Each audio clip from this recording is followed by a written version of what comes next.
I don't know if you've had this experience, but sometimes I'll be in the middle of specifically watching a play and I'll start to have an existential crisis about whether or not theatre needs to mean anything, or say anything, or really do anything. Like, if I liked the play, does it matter that nothing really happened? Oh my god, hey, welcome back to my theatre-themed YouTube channel, or hello to you if you're listening to this theatre review on podcast platforms. My name is Mickey Jo, and I'm obsessed with all things theatre.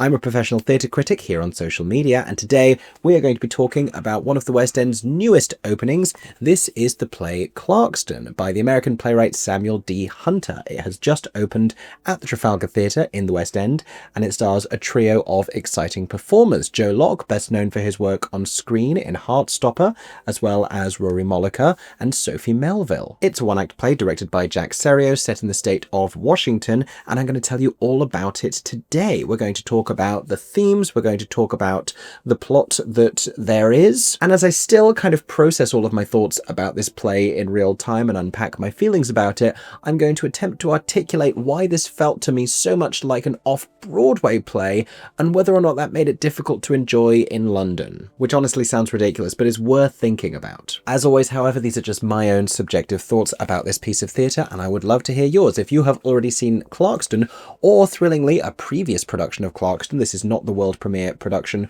of this fairly recent play, let us all know what you thought about it in the comments section down below. And if you enjoy listening to my thoughts and would like to hear more of my theatre reviews of other plays and musicals on either side of the Atlantic and elsewhere in the world, then make sure to subscribe to my theatre-themed YouTube channel, turn on notifications so you don't miss any upcoming videos, including recaps of theatre news, theatre drama, and the occasional theatre-going vlog, or go follow me on podcast platforms. But in the meantime, let us talk about the play CLARKSTON. Let me tell you a little bit more about it.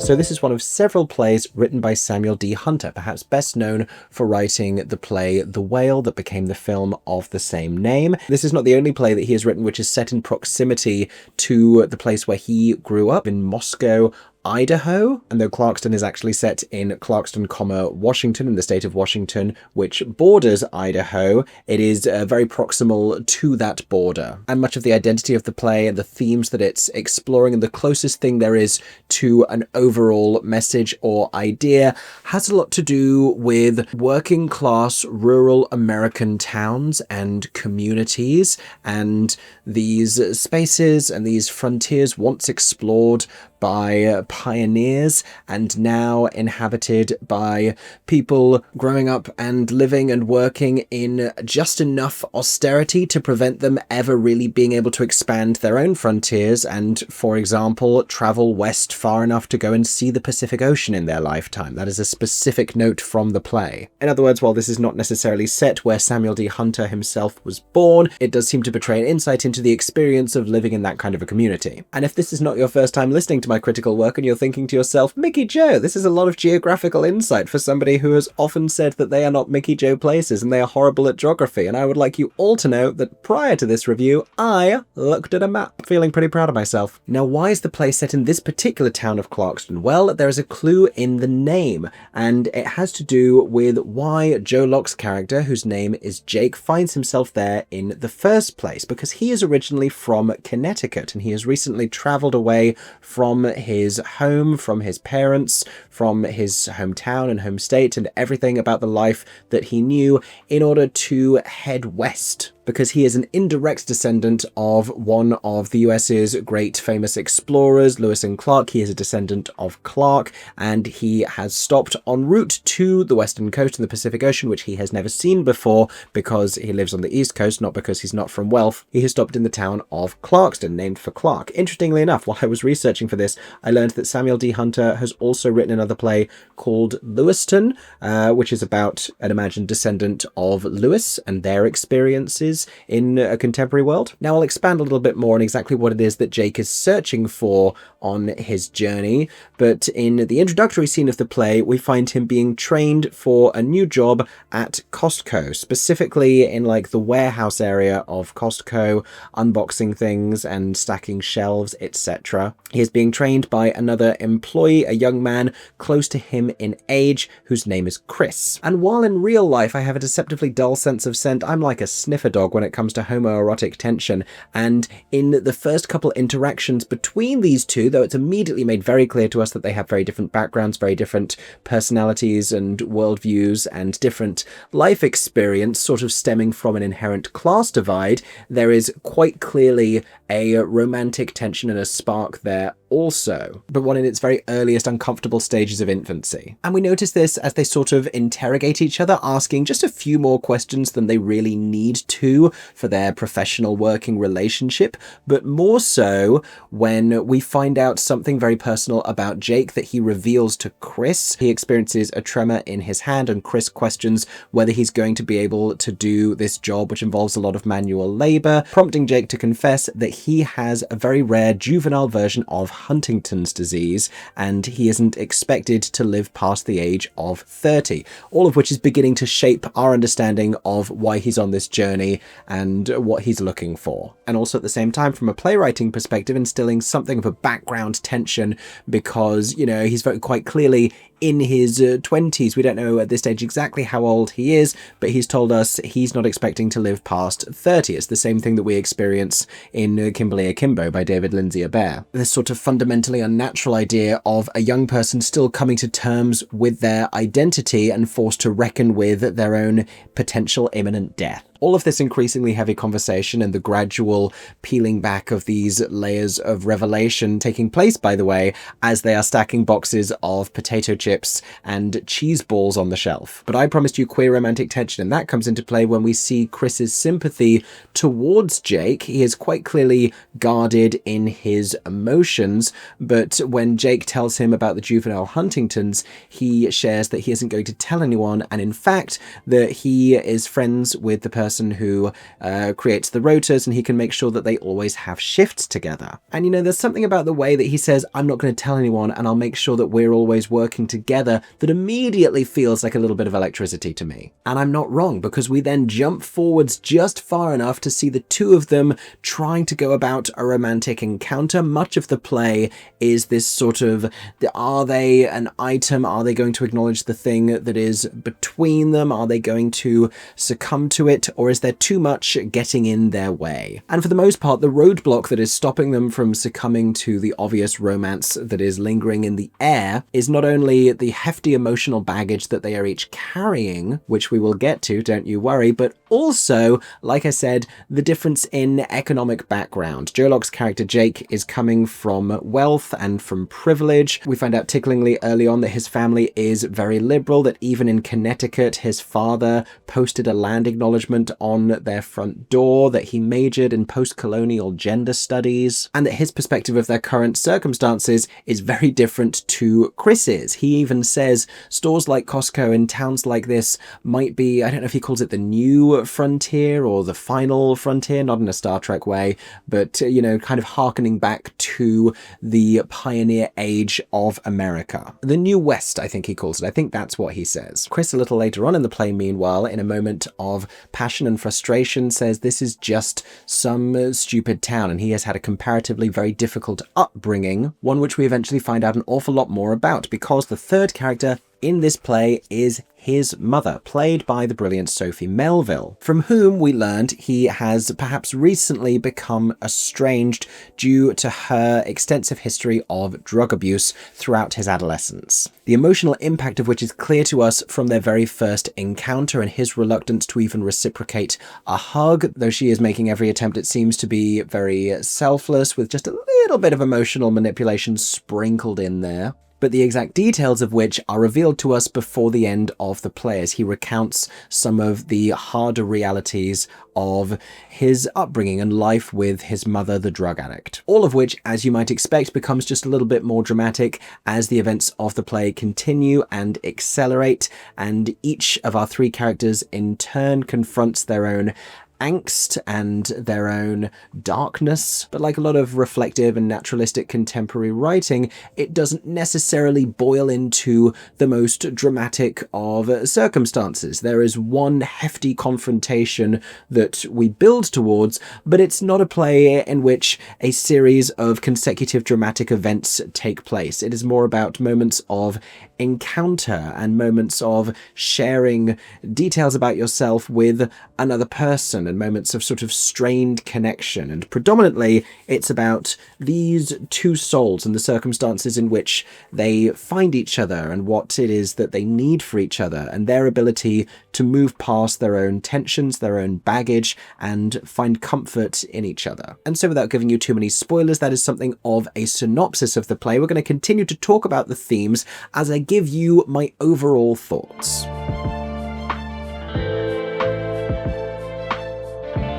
So my response to this, basically, is that I enjoyed it. I thought it was pretty great scene study and, for the most part, well-developed characters. I feel like the character of Jake was a little bit challenging just because I thought he was very minimally endearing, and I think fundamentally I'm still trying to reckon with the idea of this wildly liberal character leaving his Connecticut home and idolizing the pioneer age and his own pioneer ancestors in spite of everything that he has acknowledged about colonialism, in spite of his own post-colonial gender studies education. And even though he tells us repeatedly about his eagerness to see the ocean, and we know that this is all a kind of a time bomb situation for him, and this is a bucket list kind of achievement, and he is bringing with him an awful lot of trauma. He has not too long ago received this prognosis. He was also dumped by his boyfriend a few months previously. All the same, there is this creeping quality of emotional dishonesty, and it's as though we never really get to the bottom of why this means as much as it does for him. And the explanation that we do receive about him having this epiphany that he has had a very privileged existence and this is something he is finally going to do for himself still rings sort of false, at least in comparison to the character of Chris, who by contrast feels wildly honest, soul-bearingly so. But I'm getting a little bit ahead of myself. Like I said, I enjoyed the scene study between these characters, between these performers on stage, and each moment was well written. It just felt a little bit more like an indie movie than a substantial and rewarding piece of theatre, which I think is a way of me saying not a lot really happened. And for a play that I'm seeing in London and for a play in the West End theatre ecosystem, I think that might be a little bit to its disadvantage. But it's also an interesting reality of the theatre industry in 2025. Now, I said around this time last year that we were beginning to see the off-Broadwayification of London theatre. There were a lot of plays coming over here. I'm thinking about Dracula, A Comedy of Terrors. I'm thinking about Titanic, literal off-Broadway shows making their way to London, but also just a lot of producing that felt more familiar of that kind of area than the stuff that we would usually see on or off West End. And a big part of that is what's happening with New York theatre financially speaking, because Broadway is becoming less and less financially viable, so a lot of great work is happening off Broadway, and I assume there is perhaps a scarcity of theatres as a result. But in any case, another byproduct of that is that more and more New York-based producers and New York-based investors are turning their attention across the Atlantic to London. There are so many American producers and investors in London right now working with or on West End shows, and this is one example of that. And so consequentially, you have pieces produced like this, a play from an American playwright that speaks quite specifically to American ideals and notions. The entire concept of, a privileged young man trying to find himself by heading west, I think means fairly little to us as a British audience. It's a very romanticized American idea that, to my mind, just doesn't really resonate. But that's not all. I think in general, a lot of the plays that we tend to see in London either offer really gritty explorations of interpersonal dynamics between characters or substantial plots in which a lot of different things happen. And so something that is very naturalistic, that does not have an extensive synopsis, this is only a 95-minute play, isn't necessarily going to feel like a lot of the other pieces of theatre that we see in the West End. Which is not necessarily a bad thing. For a lot of theatregoers, this might be a rewarding breath of fresh air. And there's a lot to enjoy about it. There's a lot to enjoy about the queer characters portrayed on stage, and the fact that even though there is some reluctance for Chris to be perceived by other people in the town, he has had some difficulty with coming out to his parents, and he has been warned by his mother that he could be subject to violence. For the most part, though, it is not a queer trauma play, and its queer identity is essential, but it's also only a characteristic of it. It's not what I would call a gay play. And in fact, a lot of the most enjoyable scenes are those in which the relationship between these two characters subtly progresses. The intimacy of their first kiss is equaled almost by the intimacy of a moment in which they read to each other. Chris is an aspiring novelist reading to Jake, but reading a spooky story that Jake finds a little bit unnerving. Jake, meanwhile, recalls journal entries by Lewis and Clark from memory. And it's in those moments that I felt the greatest sense of emotional connection, but ultimately it's still a play that I don't think is really saying as much as it could. And not that every play needs to deliver a hard-hitting message. Chris, as a writer character, even says at one point during this that whatever he writes, he feels it doesn't necessarily have to mean anything, and I wonder if that's sort of an echo of the voice of Samuel D. Hunter reflecting on his own work. But in circumstances like this, when you're bringing two characters like these together in this kind of an environment, it's a play that, you know, could be empowered to say just a little more than it does and to mean a little more than it does. And, you know, not that I'm discontent with good acting and vibes, but I think there's more that we could do here. Finally, however, let us continue by talking about that acting in this trio of performances.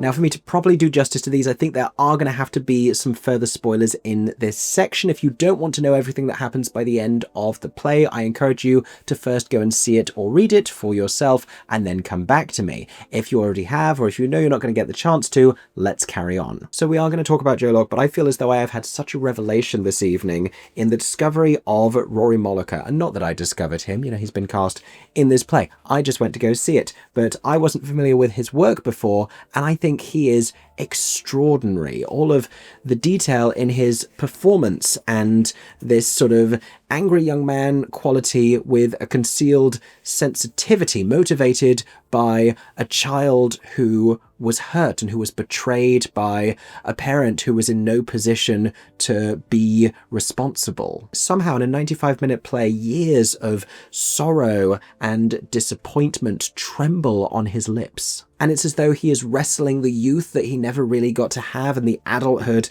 that he has been forced to experience a little too early into this uncomfortable chokehold. To that end, he is just occasionally a little volatile, always coming from a place of passion and playing this constant tension captivatingly well. It's particularly fascinating watching him in dialogue with Jake and in dialogue with his mother, and the way that he shifts and the way that he tries to resist the emotional connection that she is trying to rebuild, but one which he ultimately succumbs to before finally being disappointed by her drug relapse. Yeah, spoiler alert, she comes back in towards the end of the play, and he, over the course of one extended, manic, one-sided conversation that she is having mostly at him, starts to realize that she is high, that she has been using again, in spite of his warning, his ultimatum, that if she ever did, they would no longer have a relationship. And when he's alone with Jake, when the two of them have become a little more comfortable, the way that we see each of them shifting in each other's company, the way that Jake, who is a little somber and more than a little self-involved, smiles in spite of himself in these moments, and the way that Chris just attains this levity and begins to feel significantly lighter than he had done in the scene previously. That is a very exciting actor, definitely one to watch on stage, on screen, which brings us to Joe Locke, and a fundamental difference, I think, between their performances, because Ruaridh and Sophie both feel a degree more heightened and more theatrical, but that's also necessitated by their material and the level of passion and histrionics that they arrive at, because the two of them are playing this disconnected mother and son with all of this fraught history that gets brought back to the surface as she arrives high in front of him in this moment of extraordinary regret and pain and betrayal, while Jake, meanwhile, is a little more emotionally disconnected. He is arriving in this place from his hometown. He doesn't have a prior connection with the other characters on stage, though he is building one increasingly with Chris, but it becomes a slightly laborious feature of the dialogue that he has to keep explaining all of these details about his life and about his circumstances, because that's the only way that we're going to find out. We're only going to learn this when he tells us, unlike with Chris and his mother, who are able to offer us a little bit more with the prior insight that they have into each other. But at the same time, with all of this in a naturalistic, modern-day set play, it does feel a little bit like Joe Locke is giving a performance more crafted for the screen than for the stage. It doesn't have the same degree of theatricality, and it's not to do with the extensive emotion. I think, if anything, has a little bit more to do with the subtext. Rory is playing all of this sort of strangled and withheld emotion, and Joe's character Jake has an awful lot lingering beneath the surface, and in one moment he is shown to have a depressive, even suicidal inclination. But as we circle around the roundabout of his inner turmoil a few too many times, it does sort of just start to feel like a generic angst, without layers, without depth, and without detail in the subtext. It's a good performance, and it's a believable performance. It's certainly a believable chemistry between the two of them. You root for this relationship as you are watching it bloom under difficult circumstances, and it's a minimally endearing character at the center of the story, which is a slightly difficult protagonist. But ultimately, I do think the material could be colored with a little more detail, with a greater sense of motivation, when he is lying and why he is lying and what it is that he is really striving for. I wish that there was more clarity in what on earth he is doing there and what on earth he is hoping to achieve in all of it. Like, you can tell me again that your boyfriend broke up with you and you're trying to drive to the Pacific Ocean prior to succumbing to an unfortunately early death, but it still, to my mind, doesn't necessarily offer a meaningful enough explanation. That's what you're doing. That's not why you're doing it. There's one particularly interesting scene towards the end of the play when the two young men are stacking shelves together in Costco, and there's an earlier reference to someone breaking something expensive and being punished for it, and they're stacking televisions, which instantly I thought was basically Chekhov's Panasonic. And true enough, spoiler alert, after an extended scene in which they go from embracing and clinging each other to a moment of intense emotional opposition and lashing out in the way that hurt people do when they hurt other people with their pain, the television does end up being intentionally broken. But pedant that I am, I do want to point out to you that the height of the box guaranteed that they weren't going to be able to put it on the shelf even if they had tried to. Like, that TV had to get dropped on the floor because it was never going to fit on the shelves in the set design. And I should tell you at this point who designed those shelves. There's not a huge amount of set design happening because there is some onstage seating. There are a couple of banks of onstage seats if you want to be really proximal to the action. I was out front in the stalls, so I can't tell you about it, but certainly for some of the emotional moments of these performances, I think it would be really rewarding to be up close. The set has been designed, as well as the costumes, by Miller Clark, and Stacey DeRossier did the lighting design, which is probably the creative element that I enjoyed the most. There are some stunning moments of lighting, a lot of warm orange glows, and then this bright blue wash at the end of the thing when they eventually find themselves staring out across the Pacific Ocean. But before they do, there is a showdown to be had with Sophie Melville's character, who I learned from the program is called Trisha. I don't know if we ever hear that in the play, but I was particularly excited when this was announced because I'm a big fan of Sophie Melville's work, and I know what range and power and intensity she has as an actress. So in the early moments of the play, when she comes in and it's fairly low key, you get the sense that this is going to build to something more dramatic. And as terrible as it is, I did have the specific thought that this woman is definitely going to relapse because otherwise they wouldn't need Sophie Melville to be on this stage. And she is a gripping performer, one who fascinatingly has the capacity to continue to take my breath away,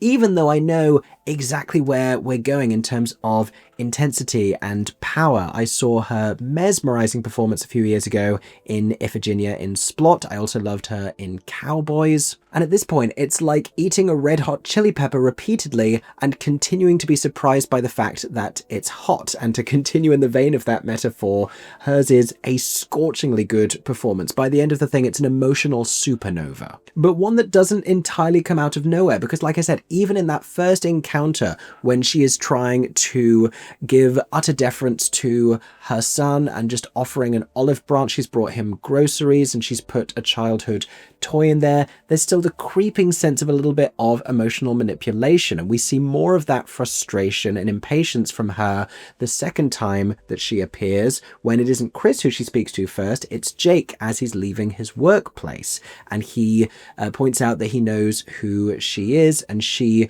observes him very scrutinizingly, sort of fascinatingly studying him before jumping to the conclusion that he is dating her son, which isn't a million miles from the truth, but it's not anything they've specifically labeled. All of this eventually building towards the frenzy of her final scene in the play and this excruciating, painful, emotional showdown with her son, which leaves him trembling, wordless, in the fetal position on the floor, and her walking away, turning back, being visibly filled with remorse, and ultimately finding herself unable to connect to him and get past her own demons, and so leaving nonetheless. But it's in those moments when she's still pleading with him for forgiveness, and he is sobbing on the floor of the stage, and she is getting down on his level and trying to bring her face closer to his. There's such an electricity between these two actors on stage. It is so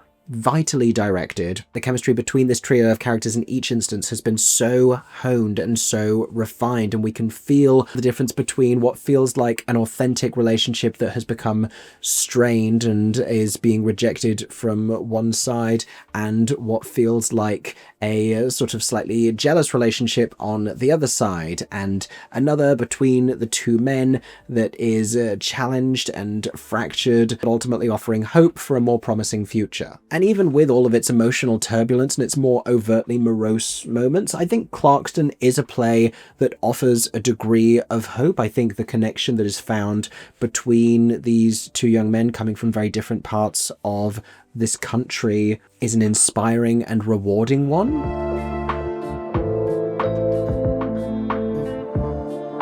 Certainly this is a play to be seen if you are in the market for some fantastic acting, for great scene work between these performers. Specifically, if you want to see these two playing really convincing tentative lovers before they maybe play brothers in a Marvel movie. Anyway, those have been my thoughts about Clarkston at the Trafalgar Theatre in the West End, alongside the critiques that I detailed in this review. I did still enjoy it, especially these performances, and I would encourage you, as always, to go and see it for yourself and make up your own mind if you haven't already. And if you have already, then, like I said, let us all know what you thought about the play in the comments section down below. And if you enjoyed listening to my thoughts and want to stay up to date with all of my theatre reviews, make sure you're subscribed right here on YouTube. Turn on those channel notifications so YouTube lets you know every time I post a new video, or go follow me on podcast platforms. In the meantime, I hope that everyone is staying safe and that you have a stagey day.